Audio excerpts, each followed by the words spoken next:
Bien-aimés frères et sœurs en Christ Jésus, aujourd'hui nous allons voir la puissance de l'amour.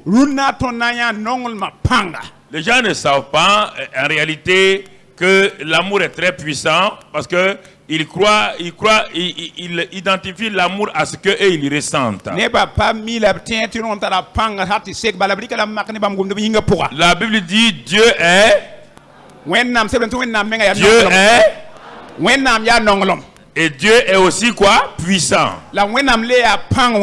Dieu est puissant. Dieu est amour. Donc l'amour est quoi? Vous connaissez les équations, non? Dieu est puissant. Dieu est amour. Alors, l'élément commun c'est quoi? Dieu. Vous enlevez ça, vous mettez ça en hors facteur. Et en factorisation, vous avez maintenant puissant et amour. Dieu est puissant, Dieu est amour. Dieu est amour, Dieu est puissant. Il faut garder ces choses-là en soi, frères et sœurs. Parce que quand on parle, il ne faut pas demander l'amour. Quand Dieu est là, l'amour est là. Quand Dieu est là, la puissance est là. Quand Dieu est là, la victoire est là. Quand Dieu est là, la sainteté est là. Quand Dieu est là, la faveur est là. Ce ne sont pas des morceaux. Il ne faut pas les gêner pour demander l'amour. Ne pas gêner pour demander la puissance. Si moi je suis là, je suis là avec ma taille. Je suis là avec mon caractère. Tu ne peux pas demander que tu veux un élément de Karambiri sans lui-même. Tu ne peux pas demander c'est une erreur. Je veux la puissance. Mais qui est puissant? Qui est puissant? Si tu as Dieu, tu as la puissance. Si tu veux l'amour de Dieu, Dieu vient au complet. Si tu veux la puissance de Dieu, Dieu vient au complet. Mon frère, ma soeur, le réveil du premier amour ou le retour au premier amour. Les gens se fatiguent, ils s'épuisent. Je ne sais pas, je veux l'amour de Dieu, je ne sais pas si Dieu m'aime. Mon amour, mon frère, ma soeur, ne cherche pas en termes de morceaux. Dieu m'aime de façon vraiment inconditionnelle. Il y a des vérités que vous devez savoir et que vous devez accepter, et c'est ça qui change. Dieu m'aime de façon inconditionnelle, sans condition. Ça vient de lui d'abord.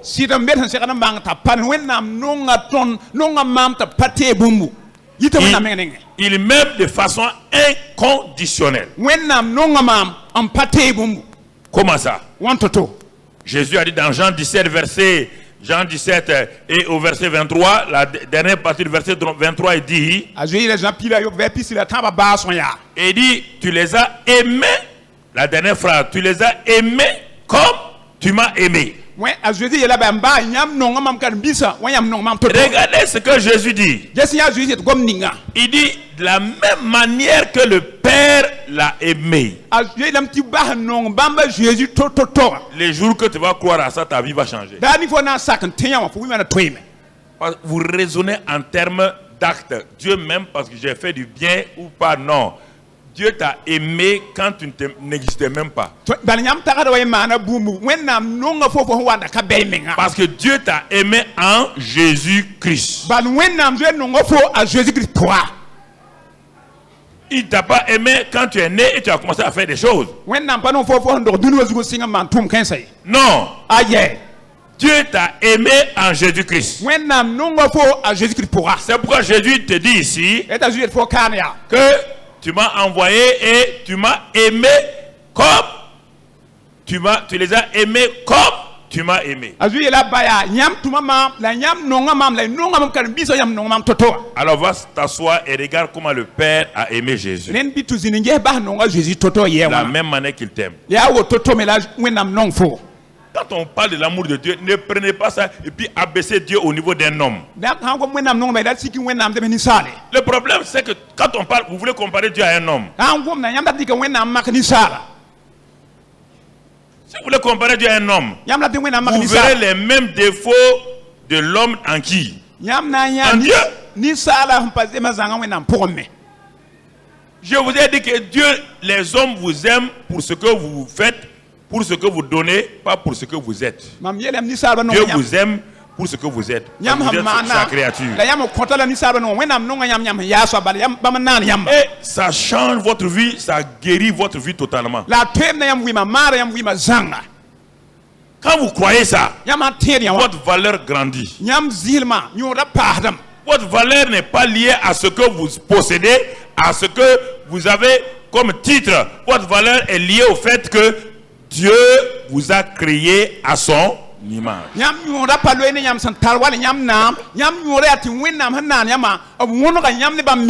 Et le deuxième verset, c'est Romains 5, verset 8. Là-bas encore, il dit Dieu prouve son amour envers nous. En ce que lorsque nous étions encore pécheurs. Oui, il y a deux choses. Dieu t'a aimé avant que tu ne naisses. Maintenant, comme toi tu veux que Dieu t'aime sur tes actes, Dieu t'a laissé naître. Et tu as commencé à faire le mal. Même là encore, il dit qu'il prouve son amour envers toi. En ce que lorsque tu étais pécheur, Dieu t'a aimé en Christ. Il a donné son fils. Donc tu ne peux pas échapper à l'amour de Dieu. Tu ne peux pas échapper à l'amour de Dieu. Jamais. Jamais. Il t'a aimé dans l'éternité. Quand tu es né sur la terre pécheur, il a continué à t'aimer toujours en Christ. Mon frère, ma soeur, ça c'est des vérités que tu dois mettre en toi. C'est ça qui va te permettre de vaincre l'animosité, la haine des gens contre toi. Sinon, tu ne pourras jamais vaincre. Tout homme est imparfait et même l'homme que tu penses parfait là, un jour il va te blesser par une parole. Et si tu tiens sur ça, tu vas te décourager, dire ah, si c'est comme ça, parce que tu ne connais pas l'amour de Dieu.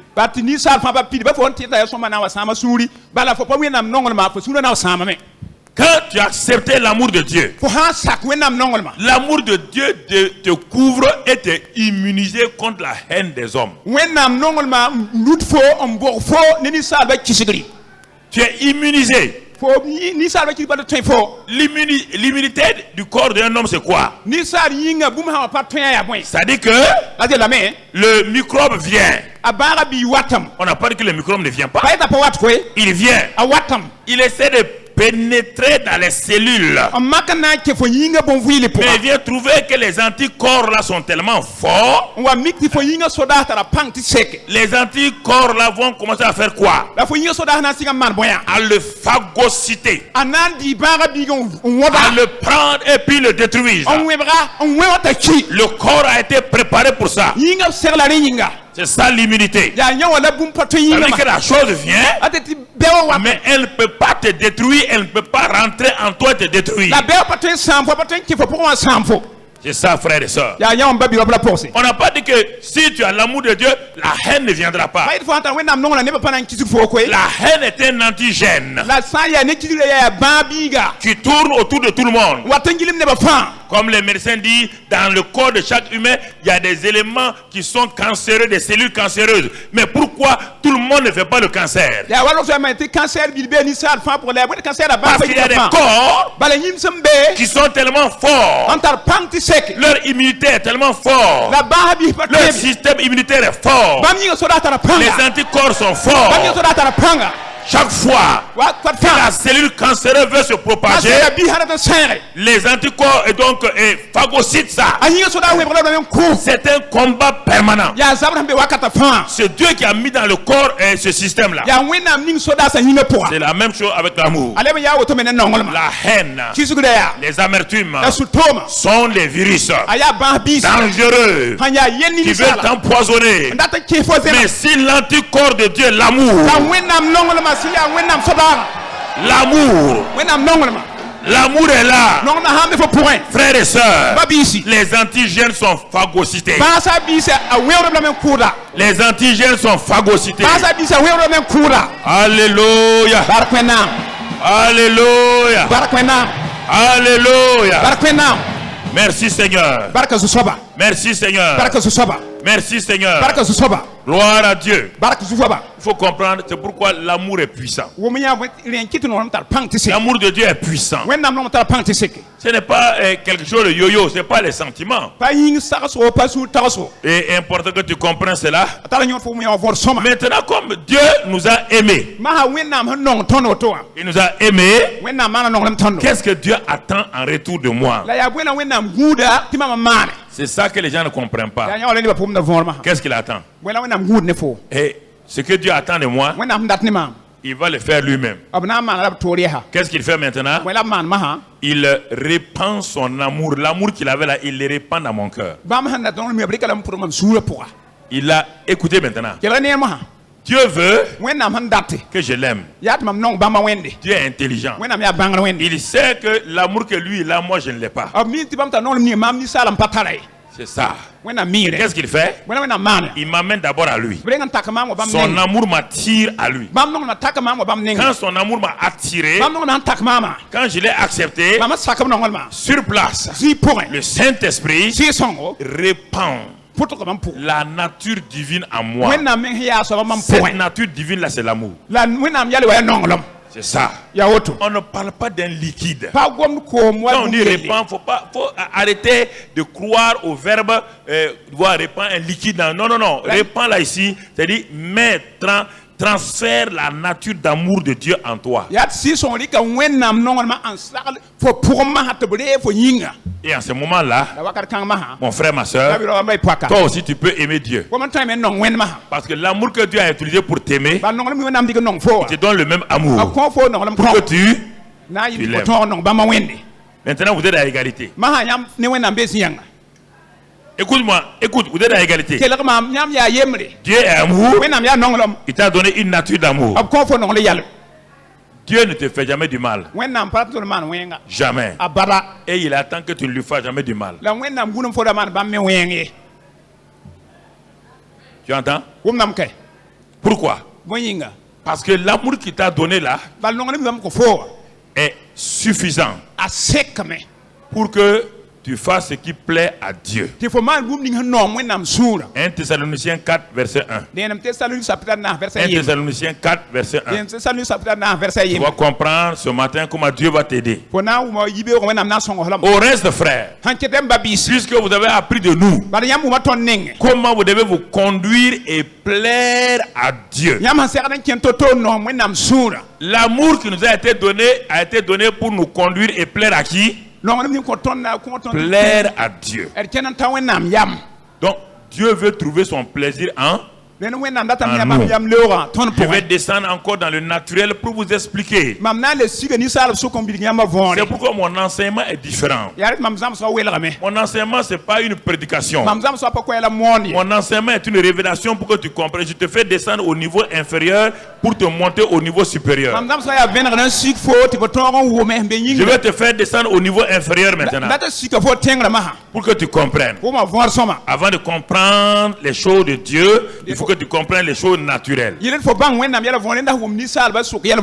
Quand un homme et sa femme ont un enfant, cet enfant-là, il aime. L'enfant-là est le résultat de leur amour. Donc l'enfant-là est quoi? Est l'incarnation de l'amour du père et de la mère. Oui ou non? Oui ou non? Bon. Le père et la mère on dit nous voulons un enfant. Comme nous nous aimons, nous voulons voir la manifestation de cet amour-là en chair. Et c'est pourquoi l'enfant-là vient au monde. Donc l'enfant là, c'est le fruit de l'amour. Il est l'incarnation de l'amour. Donc ça veut dire que le père et la mère ont transféré en lui leur amour. Les parents l'aiment. Les parents aiment cet enfant-là. Et il le lui montre régulièrement. Et quand il a commencé à grandir, les parents lui montrent qu'eux, ils l'aiment. Leurs paroles, leurs actes. Même s'ils font, je pense humainement, même s'ils font des erreurs, ils aiment l'enfant. Je vous pose la question. Selon vous, qu'est-ce que les parents attendent en retour? Non, pas réfléchir. Qu'est-ce que les parents attendent en retour? L'amour de qui? L'amour de l'enfant est exprimé de quelle manière? En faisant quoi aux parents? En faisant voilà, du plaisir, non? Que les parents prennent plaisir en lui, oui ou non? Non, vous allez comprendre. Maintenant, les parents continuent à aimer l'enfant, manifestent l'amour. Mais chaque jour, l'enfant fait ce que les parents ne veulent pas. Chaque jour, l'enfant offense les parents. Les parents de mon fils ne peuvent pas faire ça. C'est ça qu'il fait. Bon, est-ce qu'ils continuent à l'aimer, oui ou non? Mais est-ce qu'ils sont satisfaits? Est-ce qu'ils sont dans la joie? Est-ce qu'ils sont vraiment heureux? C'est ça que nous créons à Papa Bon Dieu.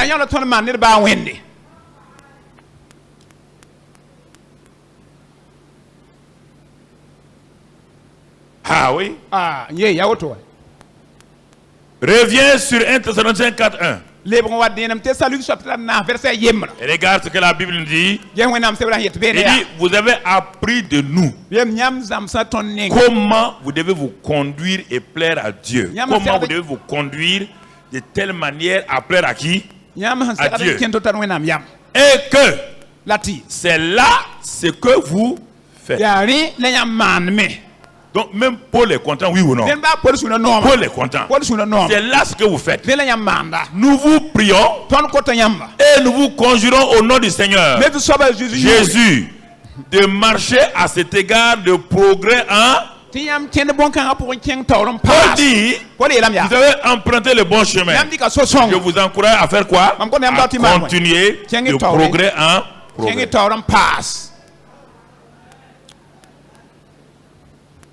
Ah, Dieu nous aime, Dieu nous aime. Mais chaque jour, tu brises son cœur. Réfléchis toi-même. Chaque jour, tu brises son cœur. Chaque jour, tu fais ce qu'il ne veut pas. En quoi l'aimes-tu? En quoi l'aimes-tu? C'est le vrai problème que nous avons. Et il ne cessera pas de nous aimer. Mais c'est un père au cœur blessé, contrit, qui regarde son enfant. Il remue la tête, il regarde son enfant. S'il savait comment je l'aime, s'il apprenait au moins à me faire plaisir, non, je ne lui demande pas des choses extraordinaires. Ce qu'il fait là, ça va le détruire. Et si ça le détruit, mon cœur de père sera complètement gâché. Ce que Dieu te demande de faire là, pour lui faire plaisir là, c'est pour toi-même. C'est pas pour Dieu. Ton péché ne peut rien faire à Dieu. Ton mal ne peut rien faire aux anges. Ni personne. C'est toi-même. Est-ce que vous pensez qu'un père qui a conseillé son fils, qui a conseillé son enfant, il le voit maintenant emprisonné avec des chaînes, est-ce qu'il est content? Est-ce qu'il est content pour l'enfant? Il n'est pas content pour l'enfant.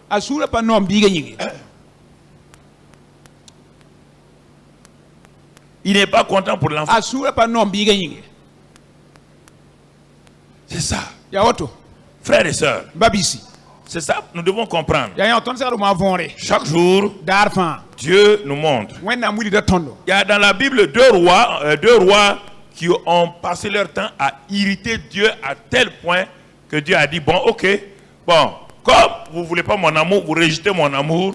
Donc Dieu leur a arraché la royauté c'est Akab et Saül. Dieu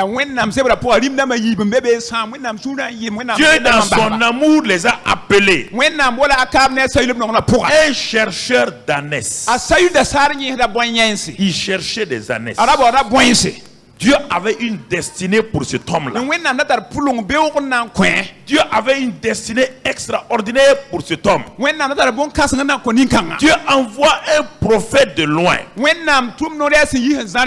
enfant qui est sorti de sa maison pour chercher les années de son père.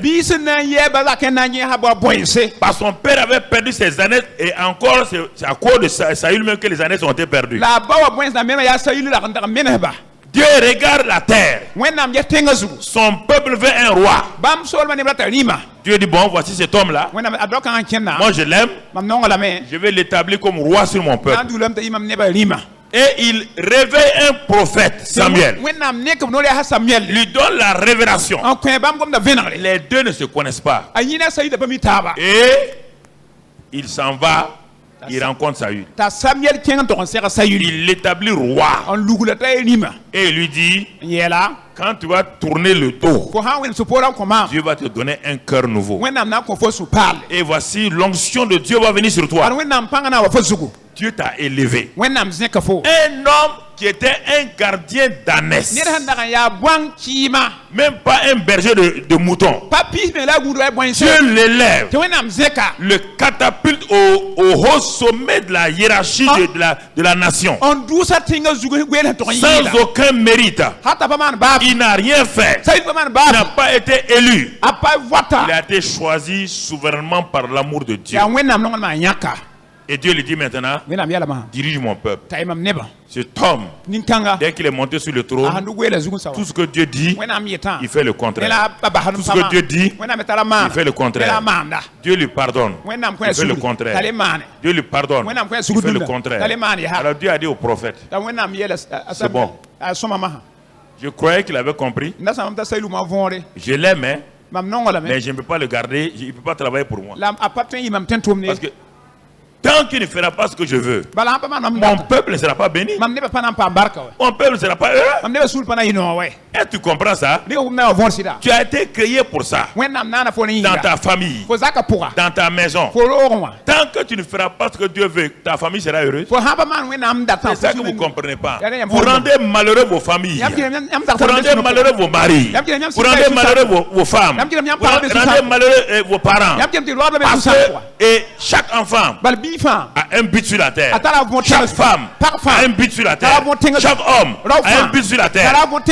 Chacun d'entre nous doit savoir ce qu'il est créé pour faire. Si tu es une femme, Dieu dit soumission. Si tu es un homme, Dieu dit aime ta femme. Si tu es un enfant, Dieu dit soumets à tes parents. Il dit tu auras longue vie et tu seras une femme heureuse. Mais chaque fois, ce que Dieu nous dit de faire, nous ne faisons pas. Nous détruisons nos familles. Et après on dit c'est Dieu. C'est pas Satan. Est-ce que c'est Satan qui a détruit le règne de Saül? C'est Satan qui a détruit son règne? Qui a détruit son règne? Qui? Lui-même. Ne détruis pas ta vie. Même si tu viens à l'église, c'est Dieu qui a oint. Ne détruis pas ta vie, c'est pas la faute de Dieu. Ne détruis pas ton foyer. Ne détruis pas ton travail. Ne détruis pas ton ministère. Ne détruis pas. S'il te plaît. Ne détruis pas. Désobéir à Dieu, ça te donne quoi? Quel est le bénéfice de désobéir à Dieu? Ça te donne quoi? La chair, là, ça te donne quoi? Un plaisir de 5 minutes? Ça te donne quoi? Ça te donne rien que la tristesse, ça te donne que la souffrance.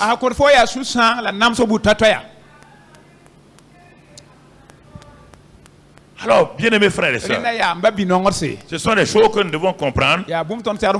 Si nous comprenons ça, Dieu nous aide à aller de l'avant. Regarde la puissance de l'amour dans Cantique des Cantiques, Cantique 8, verset 7. Les grandes eaux ne peuvent éteindre l'amour. Et les fleuves ne le submergeraient pas. C'est cette première partie-là. La puissance de l'amour. Va au verset 6 avant de revenir encore au verset 7. Le verset 6. Mets-moi comme un sceau sur ton cœur, comme un sceau sur ton bras. Car l'amour est fort comme la mort. Donc, arrêtons-nous dans ces deux versets. Je résume ces deux versets. Enlève les versets. 1. Dieu te dit et me dit, l'amour est fort comme la mort. Donc l'amour est fort, oui. Il est fort comme la mort. Ça c'est l'élément négatif. L'élément positif, quand l'amour est accepté, les grandes eaux, les tribulations, les persécutions, tous les problèmes viennent contre cet amour-là. Les grandes eaux ne peuvent pas le submerger. Et les fleuves ne peuvent rien faire contre l'amour. Les fleuves, tout ça, c'est les fléaux. C'est les problèmes de ce monde-là. Ne peuvent rien contre l'amour. C'est ça la puissance de l'amour. Si l'amour est vaincu, Dieu est vaincu. C'est pourquoi Paul dit l'amour ne périt jamais. L'amour vous donne de faire des exploits. C'est la même chose avec Dieu. Quand vous aimez Dieu, Dieu dit faisons des exploits ensemble. Dieu est ton fiancé. Il a dit je suis ton fiancé. Moi je t'aime d'un amour infini. Aime-le. Et alors vous ferez des exploits. Alléluia. Alléluia. Frères et sœurs, Dieu dit qu'il m'aime. Il attend que je l'aime. Comment? En lui faisant plaisir. En lui faisant plaisir. Alors, quand Adam a péché, vous allez comprendre, Adam était la créature d'amour de Dieu. Quand il a péché, c'est-à-dire quand il a dit non à Dieu, quand il y a eu la séparation, il a créé l'enfer sur la terre. Dieu a créé l'enfer pour Satan. Mais Adam a créé son propre enfer sur la terre. Écoutez-moi très bien. Ce n'est pas une nouvelle doctrine.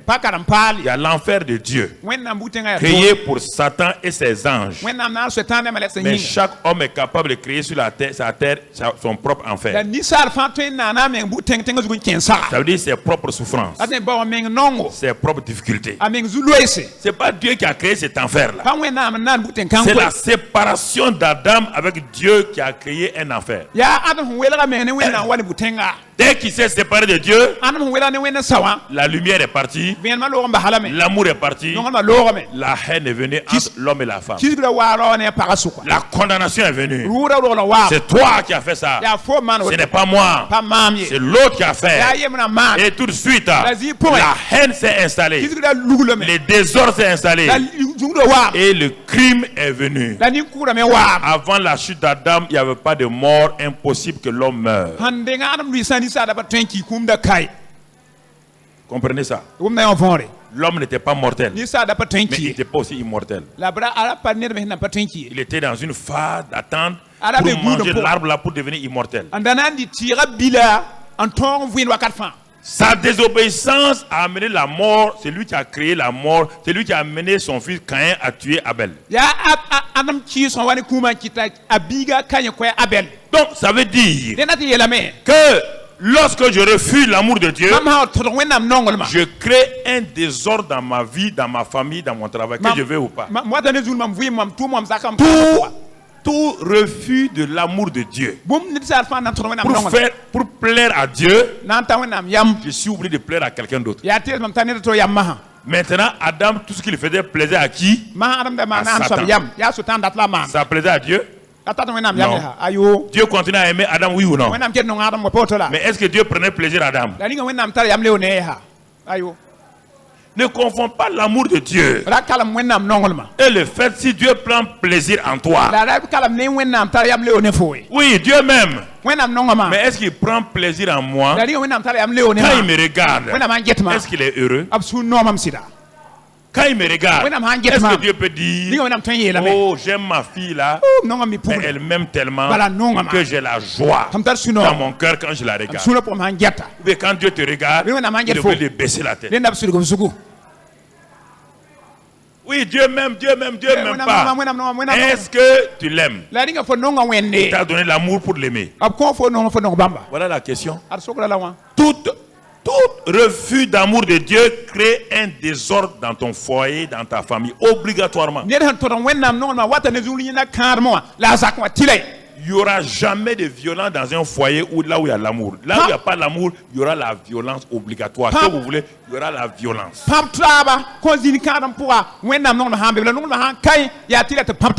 La haine va s'installer.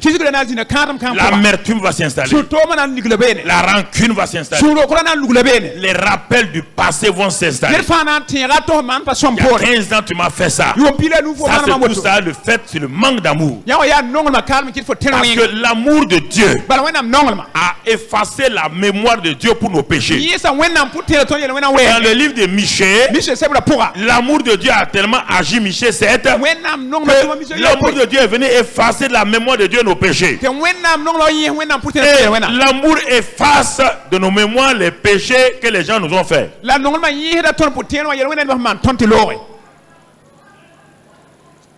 L'amour ne dit pas à son mari en 1945 tu as fait ça, tu t'es habillé avec tu portais tel habit. Non. C'est effacé mon frère. C'est ça. La puissance de l'amour.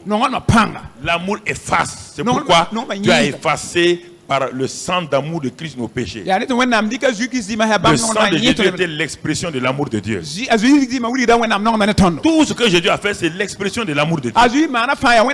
Tout est amour de Dieu. Quand il guérissait les malades, amour de Dieu. Quand il chassait les démons, déjà, amour de Dieu. Quand il donnait sa vie, amour de Dieu. Il n'a pas attendu que tu l'aimes pour faire ça. Il n'attend pas ça. Il attend simplement.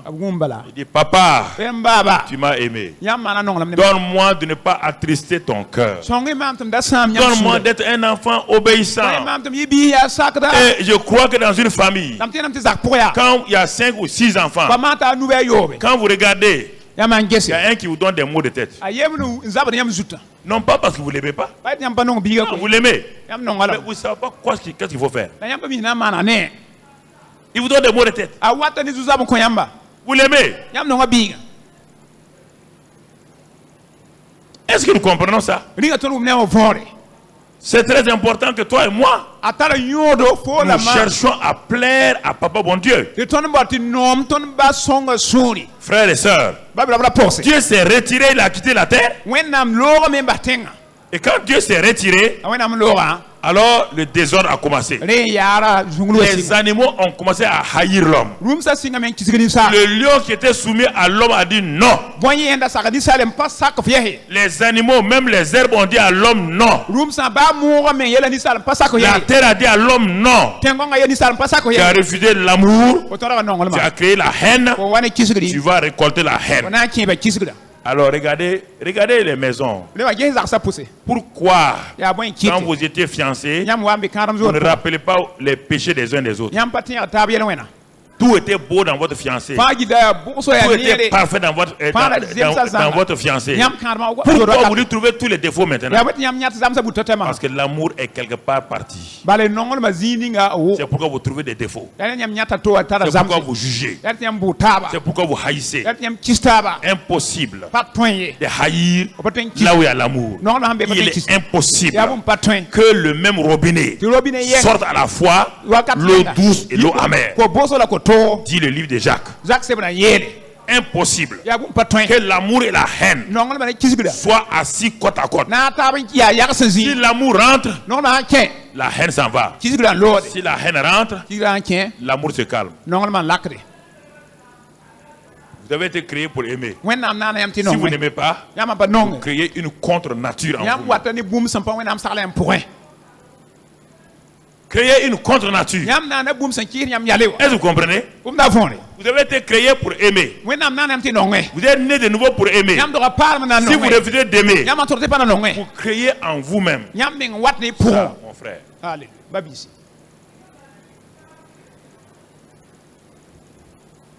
C'est comme sur le plan naturel. Le corps de l'homme est composé de moins 70-75% d'eau. Mais si vous n'entretenez pas ce niveau d'eau là, si ça baisse, vous avez des problèmes. La déshydratation crée toutes sortes de problèmes. Et ça tue les gens à la fin. Tu comprends? Ce sont des choses importantes. L'eau et l'oxygène. Parce que l'eau va transporter l'oxygène dans tes cellules. Et chaque organe de ton corps a besoin. Le cerveau en premier lieu. S'il lui manque l'oxygène, 3 à 4 minutes, c'est fini pour toi. C'est la même chose sur le plan spirituel. S'il manque l'amour, tu as créé un problème dans ta vie. Un problème dans ta vie. Ton corps est attaqué. Dieu a fait les choses naturelles et spirituelles liées, étroitement liées. Malheureusement, si les docteurs savaient ces deux choses-là, ils allaient sauver beaucoup de gens. Ils allaient sauver beaucoup de gens.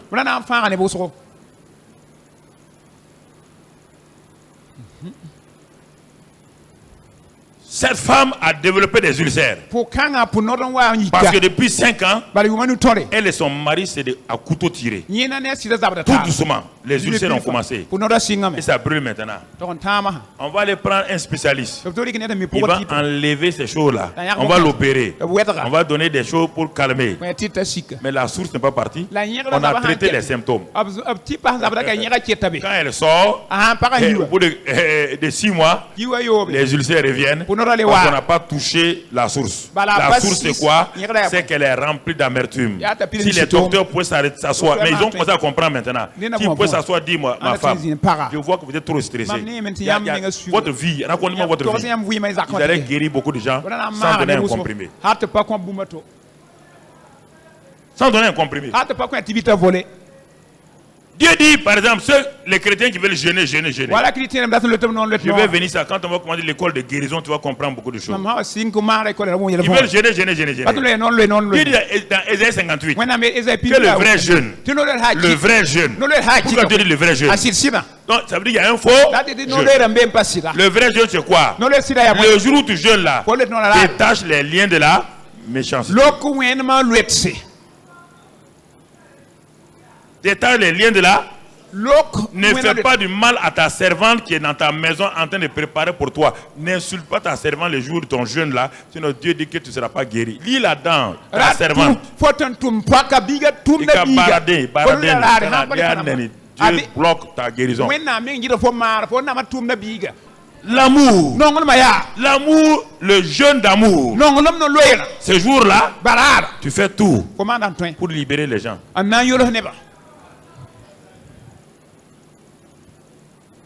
Comprenez? Les gens se trompent. On va les jeûner. Tu vas jeûner pourquoi? Va lire. Si tu ne crois pas, va relire Ésaïe 58. Tu seras étonné. Tu vas tomber sur ta face. Regarde le nombre de jeûnes que vous avez fait et vos problèmes ne sont pas finis. Et vous dites pourtant on a jeûné. Tu as jeûné comment? Quel est le fondement de ton jeûne? Vous croyez que le jeûne là c'est automatique? Toutes les religions jeûnent. Les sorciers jeûnent, oui ou non? Pour faire du mal, ils jeûnent, oui ou non? Si le jeûne, c'était la solution. Le boxeur jeûne. La fille qui veut être Miss Monde jeûne. La personne qui veut maigrir jeûne. Oui ou non? Alors, en ce moment-là, si le jeûne était la solution, le monde aurait été changé il y a longtemps. On dit un vrai jeûne. Le vrai jeûne a une base d'amour. Si tout jeûne n'a pas de base d'amour, tu peux jeûner, aller mourir. Dieu, ça ne le regarde pas.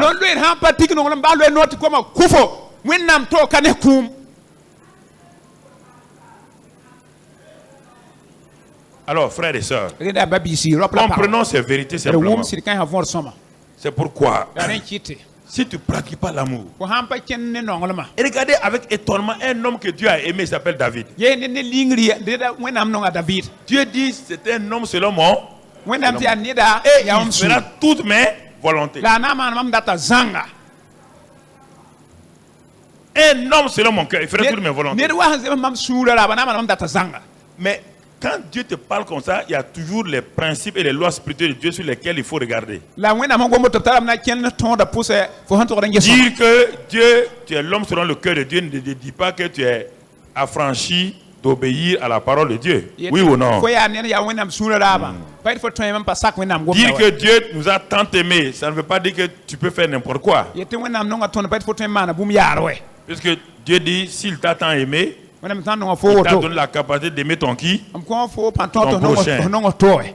Est-ce que David a aimé son prochain? Il a aimé son prochain, le soldat, son soldat, il a aimé. Il a aimé. Hein? Il a pris sa femme. Ensuite, il a fait quoi? Il a tué. Ah, donc vous croyez parce qu'il est l'homme selon le cœur de Dieu, Dieu a applaudi. Dieu a applaudi. Dieu a applaudi. Et félicitations David. Oh, ça ne fait rien. C'est pas un problème.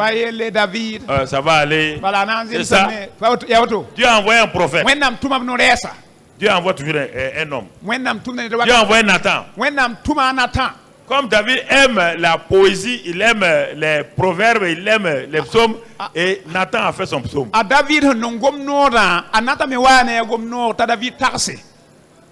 Quand il a conclu, David était fâché. Où est l'homme qui a fait cela? On va couper la tête.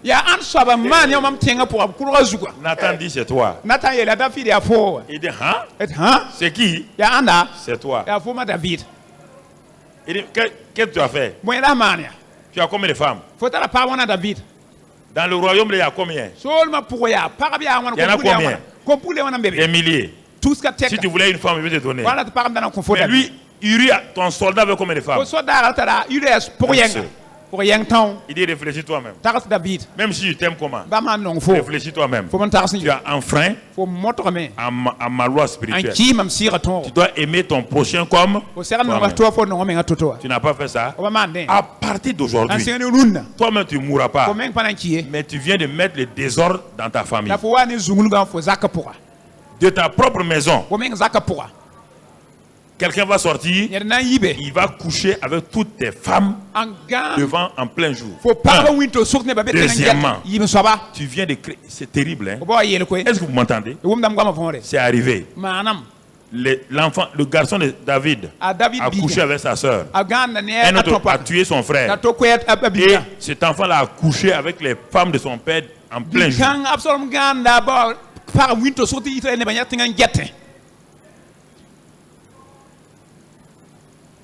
Si tu refuses, tu dis, ah, mais Dieu m'aime. Je peux vivre comme tu veux.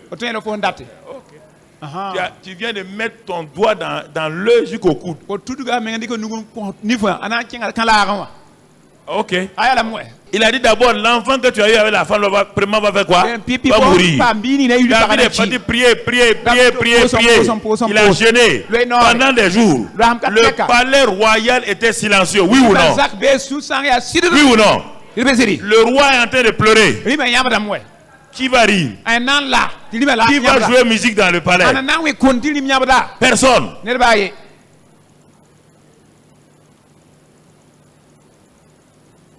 Ce que je vous dis là, prenez au sérieux. Ne vous laissez pas flatter par les gens. Les gens ont peur de vous. Ils vont vous tromper. Moi, je n'ai pas peur de vous. Je n'ai pas peur de vous aucunement. Je ne vais pas vous tromper. Et ensuite, parce que je vous aime, je ne vous tromperai pas.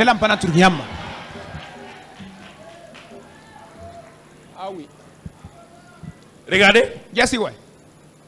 Il amène la souffrance dans sa famille. Les gens amènent des souffrances dans leur famille. Il amène les souffrances. Il était aimé de Dieu. Mais la nuit dans son lit, vous croyez qu'il était heureux? C'est ça. Dieu dit à David, tu vois, moi j'étais aimé. Je voulais que tu sois un homme totalement heureux. Regarde, tu as créé tes propres souffrances. Dans le lit, il gémit. C'est pourquoi dans les psaumes, il a dit, je gémis. Mes os gémissent. Pourquoi? Ce sont ses péchés. Dieu s'est occupé tout le temps des ennemis de David. Dieu ne peut pas s'occuper de David. Il s'est créé un problème lui-même. La haine pour créer un problème. Dieu ne peut rien faire.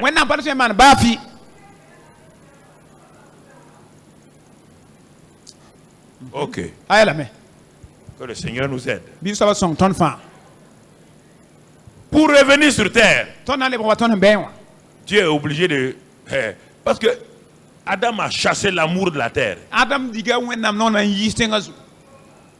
En se séparant de Dieu, il a chassé. Dieu est lumière, il est amour, il a chassé. Pour revenir sur terre, il faut que Dieu trouve des moyens pour revenir. Pour revenir sur terre. Frères et sœurs, c'est pourquoi il est important que nous comprenions ces choses-là. Nous allons lire un passage dans Cantique 2, verset 4. Bon, on peut le citer. Il est dit, sa bannière qu'il déploie sur nous, c'est l'amour. Donc, Dieu déploie sur toi et moi une bannière qu'on appelle la bannière d'amour. Il met sur nous une bannière d'amour pour nous protéger, pour nous garder. Dieu, dans son amour, veut tout le temps me garder et te garder. Alors, regardons ce matin notre étude de cas principale, c'est sur Saul de Tarse qui va devenir Paul. Nous allons voir, face à la haine de Saul de Tarse, nous allons voir comment Jésus a utilisé l'arme d'amour pour avoir cet homme-là.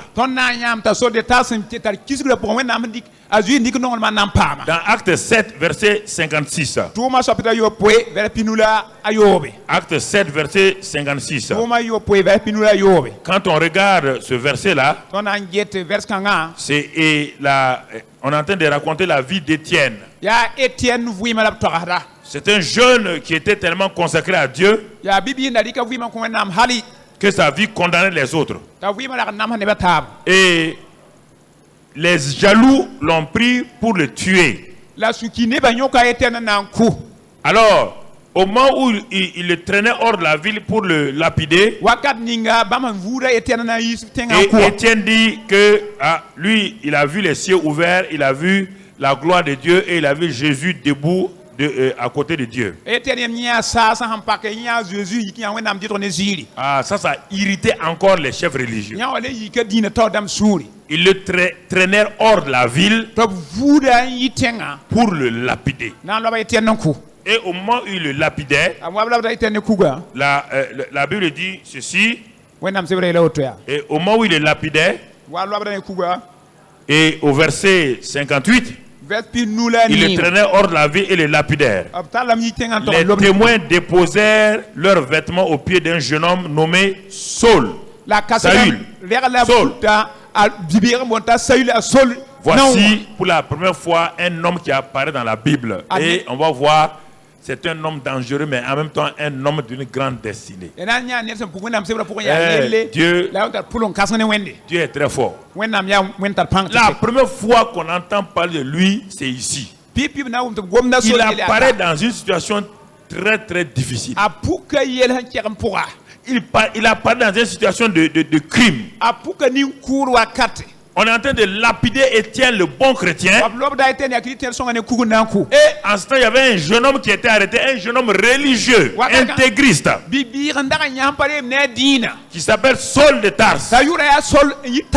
Et comme tout le monde connaît son intégrisme religieux, ceux qui vont tuer Étienne là ont enlevé leurs habits, sont allés mettre au pied du docteur Saul de Tarse. Et il a approuvé cela. C'était un chef religieux. Terrible. Il a dit posez vos habits. Même Dieu sait que c'est moi ici.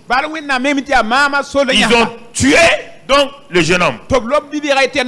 Et la Bible dit, regardons le chapitre 8 maintenant, verset 1. Et Saul avait approuvé le meurtre d'Étienne. Il a approuvé. Il a approuvé. Il a approuvé. Vous entendez? Il a accepté ça. Il n'a aucune culpabilité. Les intégristes n'ont pas de culpabilité, sinon il y a longtemps ils vont s'arrêter. C'est ça que vous ne comprenez pas.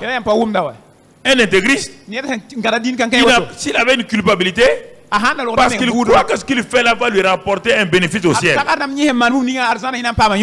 C'est ça la séduction d'un intégriste. Et cet intégriste juif là, appelé Saul de Tarse là, croyait qu'en tuant les chrétiens là, Dieu l'approuvait. C'est pourquoi il n'avait pas de culpabilité en lui.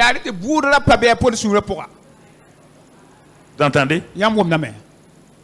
Suivons maintenant comment ça va évoluer. Verset 3 de Romains 8, acte 8. Saul de son côté ravageait l'église. Pénétrant dans les maisons, il en arrachait hommes et femmes et les faisait jeter en prison. Vous voyez? Donc c'est un homme méchant, totalement 100% méchant. Non seulement il a tué Étienne, il rentre dans les maisons maintenant. On dit voilà une maison de chrétiens. Il enlève les enfants, il enlève les femmes, il les arrache, on les tue, on les jette en prison. Saul. La Bible dit qu'il ravageait l'église. Ravageait l'église. Parce qu'il ne connaît pas l'amour. Et les juifs religieux, ils ne connaissent pas l'amour. La loi ne connaît pas l'amour. Ça n'a pas commencé aujourd'hui.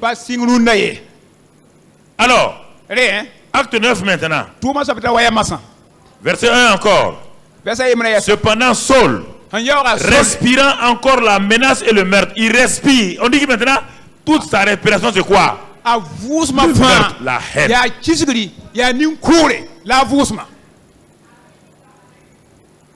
C'est pas acte maintenant, hein? Ce ne sont pas ces actes, hein? Son être entier, son âme, sa respiration même, c'est le meurtre. Il fait c'est mort. Il respire. Maintenant, il est en train de développer l'onction d'expansion. Il a reçu une onction. Il quitte maintenant, il veut aller où? En Syrie. Ça, c'est l'onction d'expansion. De quoi? Du meurtre, la haine. Si le négatif marche, le positif aussi marche. Non? Si tu étais contrôlé par l'amour de Dieu comme ça, tu vas aller en Syrie et tu vas sauver les gens. Quand vous voyez le côté négatif, là, il y a toujours le plus et le. Tu verras la lumière. Tu n'auras jamais de lumière. Une pile ne fonctionne pas s'il n'y a pas de plus et de moins. Si tu vois le moins, tu dois passer au plus. Si on dit qu'un homme, il respire le meurtre, il n'a pas peur, il est en train d'évangéliser maintenant. Il est en train d'aller faire une croisade de destruction massive. Croisade de miracles et de destruction massive. Il part. Et on lui donne même des gardes-corps pour aller. Alors, et toi, toi tu es assis. Tu n'es même pas, sans te dire rien, tu ne fais rien pour ton Seigneur. Voici quelqu'un qui travaille pour que toi tu ne fais rien pour ton Seigneur. Tu n'es pas emballé. Tu n'es pas emballé. C'est dommage. Comment voulez-vous que le mal s'arrête quand vous, les chrétiens, vous n'êtes pas emballés pour montrer de l'amour? Frères et sœurs, c'est nous les chrétiens, par la prière, par notre engagement, qui devons garantir la paix dans une nation. C'est très important que nous comprenions. Dieu nous parle de la puissance de l'amour. Ce que je te donne ce matin, ne crois pas, ne cherche pas un message de chair. C'est pas la chair où je vais courir. Non, c'est pas ça. Taper dans tes mains, reçois. Non, c'est pas ça. Ce que je suis en train de faire là, je suis en train d'ensemencer une parole de vie en toi. Une parole de vie en toi, mon ami. Regarde. Acte 8. Acte 8, on a déjà vu tout cela. Acte 9, on a vu tout cela. Maintenant, comme verset 3, comme Saul était en chemin et qu'il approchait de Damas, tout à coup une lumière venant du ciel resplendit autour de lui.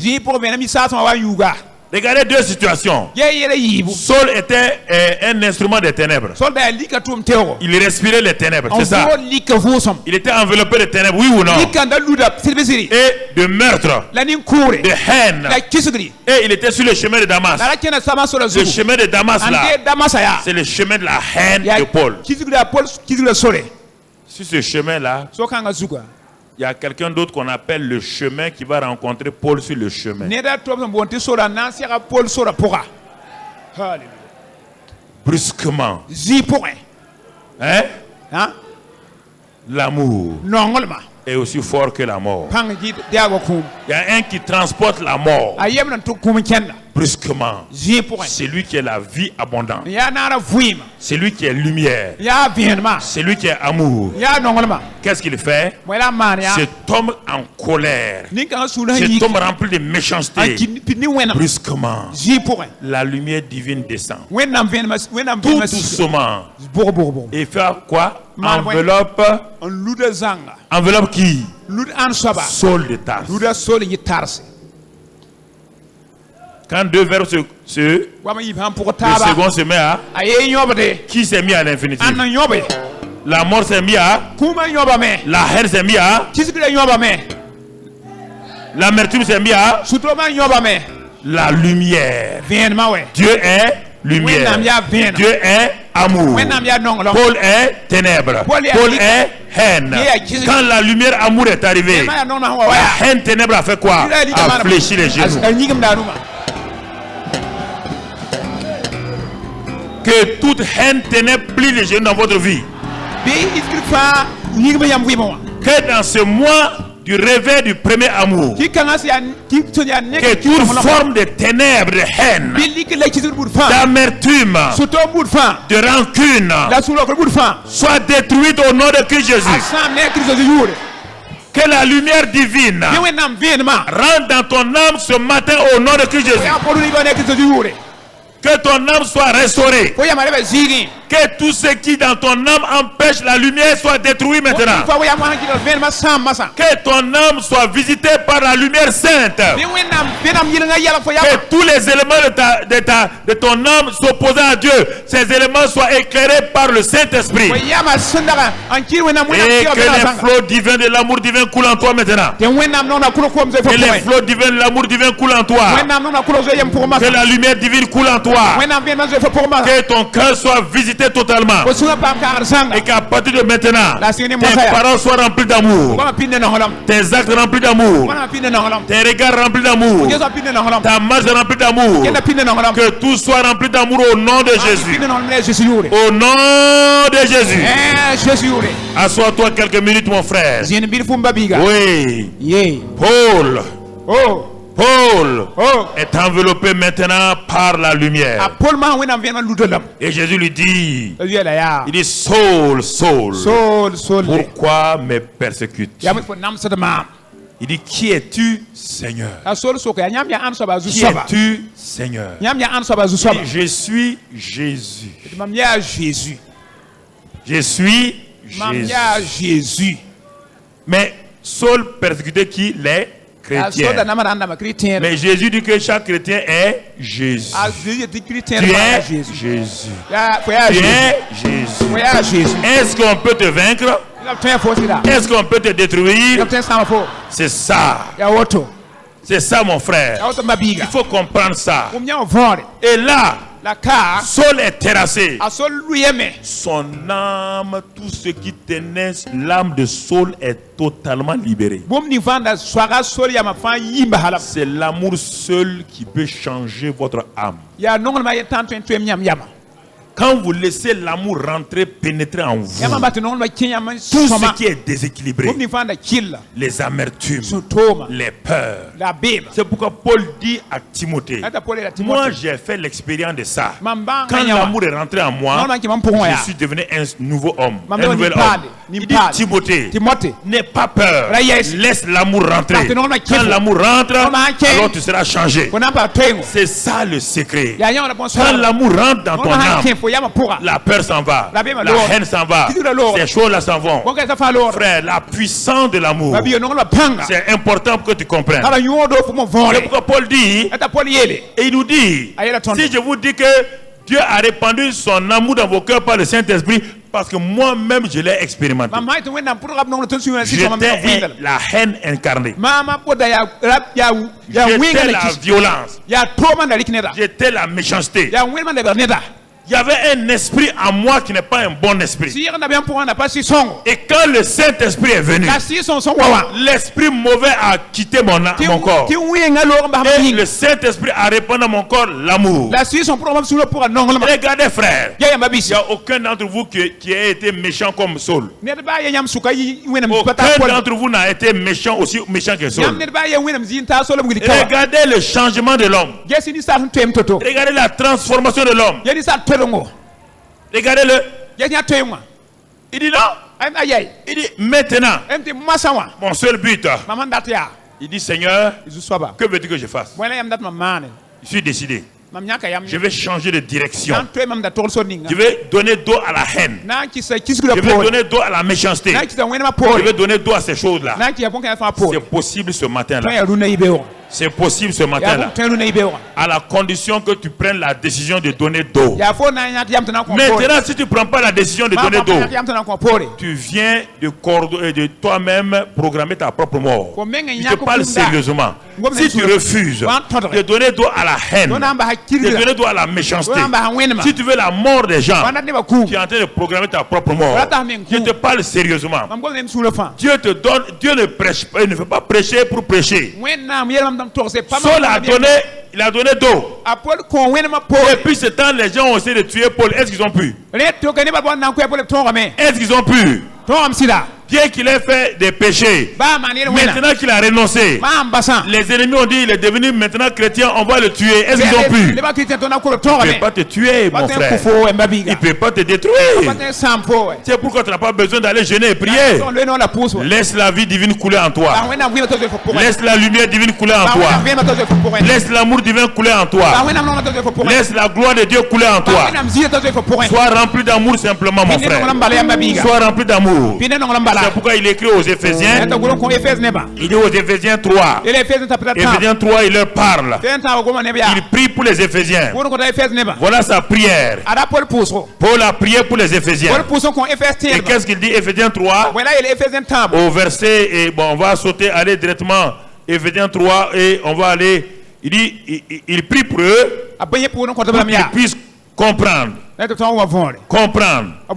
Au verset 17. En sorte que Christ habite dans leur cœur par la foi, afin qu'étant enraciné et fondé dans l'amour, qu'il soit fondé et enraciné dans l'amour, vous puissiez comprendre avec tous les saints quelle est la largeur, la longueur, la profondeur et la hauteur, et connaître l'amour de Christ qui surpasse toute connaissance, en sorte que vous soyez remplis jusqu'à toute la plénitude de Dieu.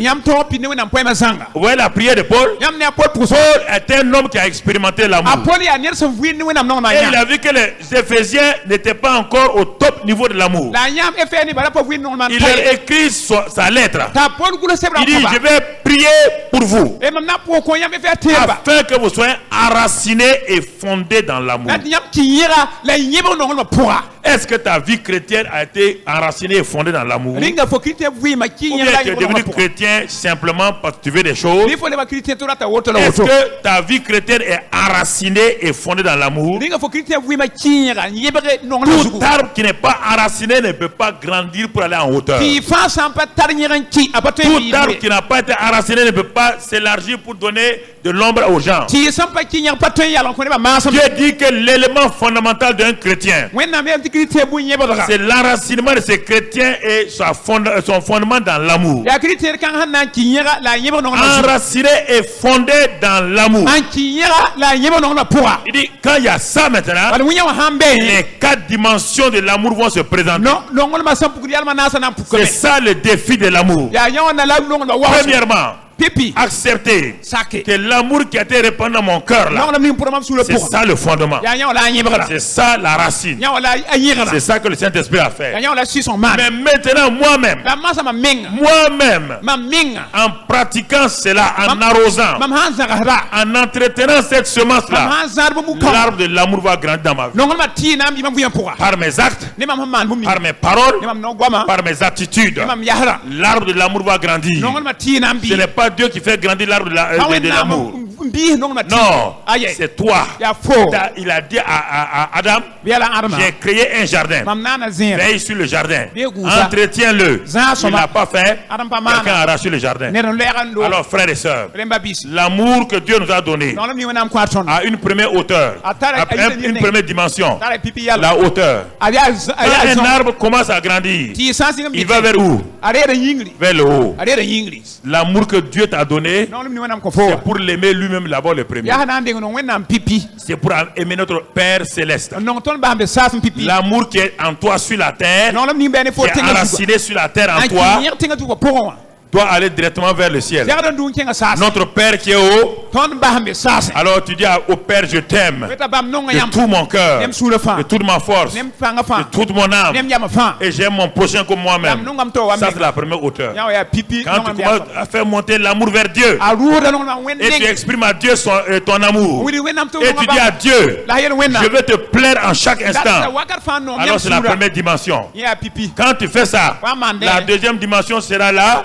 C'est la profondeur. De la hauteur, tu peux maintenant affecter la profondeur. La profondeur, c'est quoi? C'est les hommes qui sont tombés dans le péché, les hommes dans la méchanceté. Tu ne peux pas, mon frère, ma soeur, aller et aimer les gens si tu n'as pas d'abord appris à aimer Dieu. C'est pourquoi Dieu met l'amour en toi. Pour aller parler aux pécheurs, pour aller parler aux prostituées, pour aller parler aux méchants hommes, il faut d'abord que l'amour pour Dieu monte. Et maintenant Dieu va t'amener dans les profondeurs. C'est pourquoi l'amour de Jésus est venu du ciel, aller jusqu'en enfer, pour aller arracher les gens là-bas, ceux qui n'étaient pas aimables. Cet amour-là est pour nous ce matin, pour que nous puissions aller voir les gens qui ne sont pas aimables, les gens méchants, les gens qui sont condamnés, que tu puisses les aimer. Ça c'est la deuxième dimension. La hauteur va te permettre de voir la profondeur. Mais la hauteur est déterminée aussi par l'enracinement, le fondement. Pour construire un bâtiment de 10 étages, quand tu vois tout juste un fondement de 1,50 m, et on te dit que c'est pour faire un bâtiment de 10 étages, tu ne crois pas. Le fondement ne tiendra pas le bâtiment. Le bâtiment tombera. Quel est ton fondement d'amour? Ton fondement d'amour, c'est l'amour de Dieu. Alors en ce moment, il est profond. Il va atteindre les profondeurs. Ton fondement et ta hauteur vont être ensemble. Et maintenant tu vas aller en profondeur.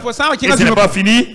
La largeur et la longueur, c'est les gens de toute race, les gens de toute tribu, les gens de toute position sociale. Tu pourras aimer tout le monde. Tu ne seras pas un chrétien, moi aussi, un chrétien, Waba, un chrétien, Samo. Non, tu seras un chrétien universel. Tu vas aimer tout le monde. Il n'y a pas de race en Christ. Nous sommes de la race de la nouvelle création. Nous sommes de la race de l'amour. Nous sommes de la race de la victoire. Mon frère, ma soeur, notre ancêtre c'est Jésus-Christ de Nazareth. Notre Père est dans les cieux. C'est ça. Il n'y a plus de d'ethnie. Non, mon frère, c'est ça la longueur.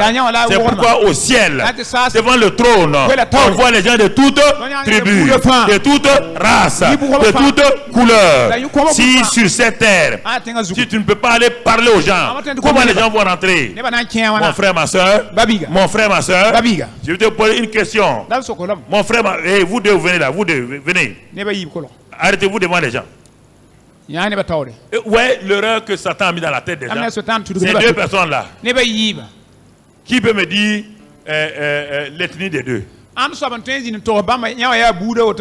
Regardez-les. Des bêtises comme ça, que lui il est ceci, il est ceci. Et c'est à cause de ça, tout un pays se gâte. Tout un pays est lui il est baoulé, lui. Ça fait quoi? Regarde-les. Regarde-les. Regarde-les. Quelle est leur ethnie? Regarde-les. Pourquoi vous laissez le diable? Lui, nous on est majoritaire. Vous êtes qui? Regarde-les, regarde-les.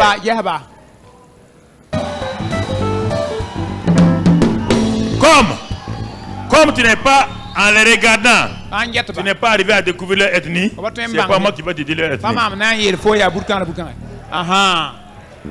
Le jour que tu vas regarder quelqu'un découvrir son ethnie, le jour là tu dirais quelle ethnie ils sont. Ouais, vous créez des problèmes. Et c'est pourquoi l'Afrique est divisée. Bêtement.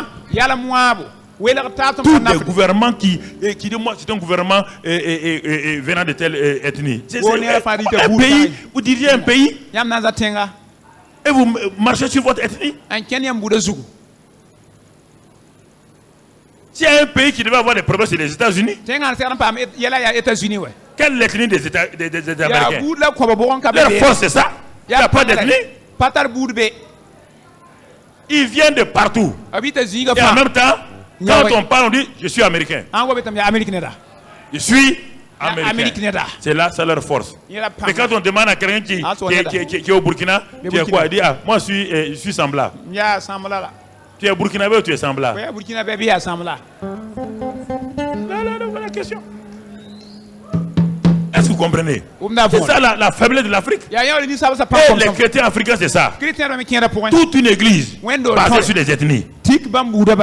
Le portier, c'est mon cousin. La caissière, c'est ma tante. Le balayeur, c'est mon petit frère. Le tapeur de Goumbé même. Une église basée sur l'ethnie.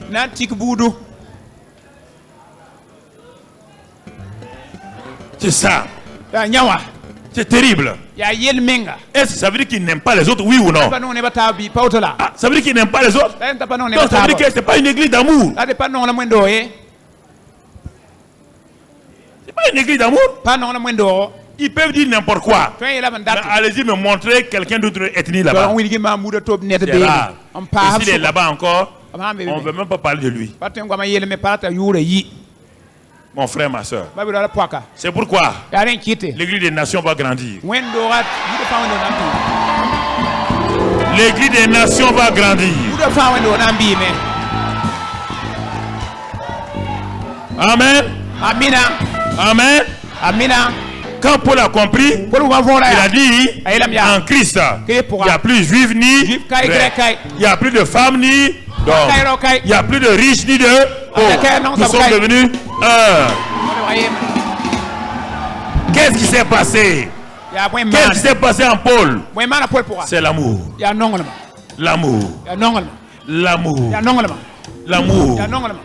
L'amour est puissant. L'amour n'a pas de barrière. L'amour renverse les murs. Si une nation a l'amour, cette nation a la paix. Ce ne sont pas les armes qui font l'unité d'une nation. C'est l'amour qui fait l'unité d'une nation. L'amour. Les gens se reconnaissent. Les gens se respectent. Chaque nationalité respecte l'autre. Et la nation est dans la paix. Ce n'est pas les politiciens qui peuvent amener la paix. La politique ne peut pas amener la paix dans un pays. C'est l'amour. L'amour. L'amour. L'amour. La religion n'amène pas la paix dans un pays. Jamais. L'amour de Christ. L'amour de Christ. L'amour de Christ. L'amour de Dieu. C'est ça qui a vaincu Paul. Ça a vaincu Paul. Paul a dit, à cause de ça, si tu découvres ça, tu vas découvrir que l'amour est excellent. L'amour ne périt jamais. L'amour est la plus grande chose. On va le voir encore mardi et mercredi. On va continuer ça mardi. Ce mois-là, c'est le mois de ta transformation. Ce mois, c'est le mois où Dieu va faire des miracles dans ta vie. Ce mois-là, c'est le mois de ta vraiment où la visitation divine sera pour toi. Sans prière, toutes tes maladies sont guéries. L'amour guérit toutes les maladies. Si tu acceptes l'amour, si tu aimes ton frère, tu aimes ta soeur, tu vas te réconcilier avec tes frères et tes soeurs. Je te dis que c'est ce mois-là. Si tu fais la réconciliation, ce que tu attendais depuis des années va s'accomplir au nom de Jésus.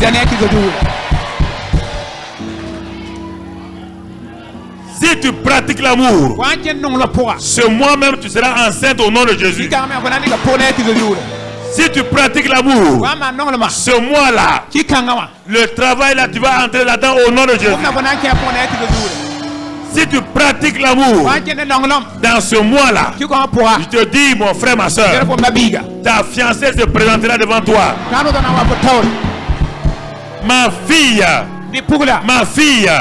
si tu dis, Seigneur, je suis disciple de l'amour, en disant je suis disciple de l'amour, tu vas attirer 5 hommes et tu vas choisir le meilleur d'entre eux comme ton mari. Alléluia. Amen. L'amour va ouvrir toutes les portes pour toi au nom de Jésus. Toutes les portes fermées devant toi sont ouvertes par l'amour au nom de Jésus. Tes ennemis seront terrassés par ton amour au nom de Jésus. Oh oui. Alléluia. Merci Seigneur. Célèbre l'amour de Dieu, lève les mains. Lève tes mains et remercie le Seigneur. Le Saint-Esprit est en train de travailler dans vos vies. Le Saint-Esprit est en train de guérir beaucoup de gens. Le Saint-Esprit chante ton cœur. Le Saint-Esprit te donne la paix maintenant. Le Saint-Esprit te donne la paix maintenant. Le Saint-Esprit te donne la guérison. Le Saint-Esprit te donne la victoire. Le Saint-Esprit te donne la solution. Ce matin, le Saint-Esprit est en train d'agir en toi. Ta maladie est guérie maintenant. Parce que tu as décidé d'aimer. Tes ulcères sont partis. Ton asthme est parti. Tu as décidé d'aimer. L'asthme vient de tout cela. Ce matin-là, proclame la victoire. Je vis dans l'amour. Je refuse la haine. Je refuse la rancune. Je refuse l'amertume. Je vis dans l'amour. Je vis dans l'amour. Je vis dans l'amour. Je vis dans l'amour. Je vis dans l'amour. Je vis dans l'amour. Et il est dit que celui qui aime est plus que vainqueur. Il est plus que vainqueur. Parle en langue. Parle en langue. Proclame, provoque ton miracle. Provoque ton miracle ce matin. Provoque ton miracle ce matin. Provoque ton miracle ce matin. Ce que tu veux, dis, je vais aimer, je vais aimer.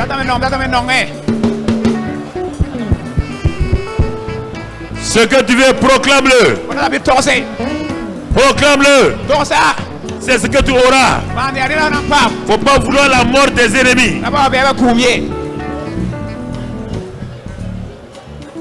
Faut pas vouloir la mort de tes ennemis. Proclame le bien de tes ennemis. Proclame que tu vas aimer. Je t'assure, tout ce que tu veux, tu l'auras. Je t'assure, tout ce que tu veux, tu l'auras. Tout ce que tu veux, tu l'auras. Tout ce que tu veux, tu l'auras. Tout ce que tu veux, tu l'auras. Proclame l'amour, proclame l'amour, proclame l'amour. Proclame l'amour, proclame l'amour, proclame l'amour. Tout ce que tu veux, tu l'auras. L'amour te donne tout ce que tu veux. L'amour te donne. Décide d'aimer. D'aimer Dieu, d'aimer ton prochain. Et tout ce que tu veux, tu l'auras. Tout ce que tu veux, tu l'auras. Tout ce que tu veux, tu l'auras. Le Seigneur te dit ce matin, tout ce que tu veux, tu l'auras. Merci Seigneur. Sois béni Seigneur. Sois loué Seigneur pour ta grâce et ta fidélité. Restons tranquilles. Ne parle plus. Toi qui as la télévision et Internet dans le monde entier, et qui nous regarde ce matin, et toi qui es ici parmi nous ou en ville, des multitudes d'hommes dans le monde entier sont connectés avec nous maintenant. Soit la télévision, soit par Internet. Les multitudes sont actuellement en Russie, au Japon, en Chine, Taïwan, Chine continentale et tout. Maintenant, vous voulez connaître cet amour-là? Dieu vous en donne l'occasion ce matin. Et si vous êtes parmi nous, Dieu vous donne l'occasion. Dieu a tant aimé le monde qu'il a donné son Fils unique afin que quiconque croit en lui ne périsse point. Il est la vie éternelle, l'amour divin. Alors, si vous êtes parmi nous, vous ne connaissez pas ce Jésus. Tout le monde s'asseye et que si tu ne connais pas ce Jésus-là, tu vas te lever ta main maintenant pour dire que tu veux recevoir ce Jésus ce matin. Asseyez-vous dans le silence, dans la quiétude. Ne faites pas de bruit. Tu te lèves ta main là où tu es. Que tu sois ici, à l'extérieur ou dans ta maison maintenant. Partout où tu es. Tu lèves ta main droite et tu mets ta main gauche sur ton cœur. Tu mets ta main droite sur ta poitrine. Ta main gauche sur ta poitrine. Tu lèves ta main droite. Et tu pries avec moi cette prière. Dis avec moi, Seigneur Jésus. Toi, l'amour divin incarné, venu sur terre, et qui a pris tous mes péchés. Tu es mort pour tous mes péchés. Et par ton sang, tu m'as lavé et purifié. C'est pourquoi ce matin, je crois de tout mon cœur que tu es le Sauveur, mort et ressuscité, pour me justifier. Et je confesse maintenant, par ma bouche, que tu es Seigneur. Et maintenant, à cause de cette confession de foi, je reçois le pardon de mes péchés. Tous mes péchés sont remis. Et je suis lavé par le sang de Jésus. Et je suis né de nouveau par le Saint-Esprit. Maintenant, je suis un enfant de Dieu. Dieu est mon Père. Et je suis né dans le royaume des cieux. Merci Père. Au nom de Jésus, acclamez ces nouveaux frères et sœurs.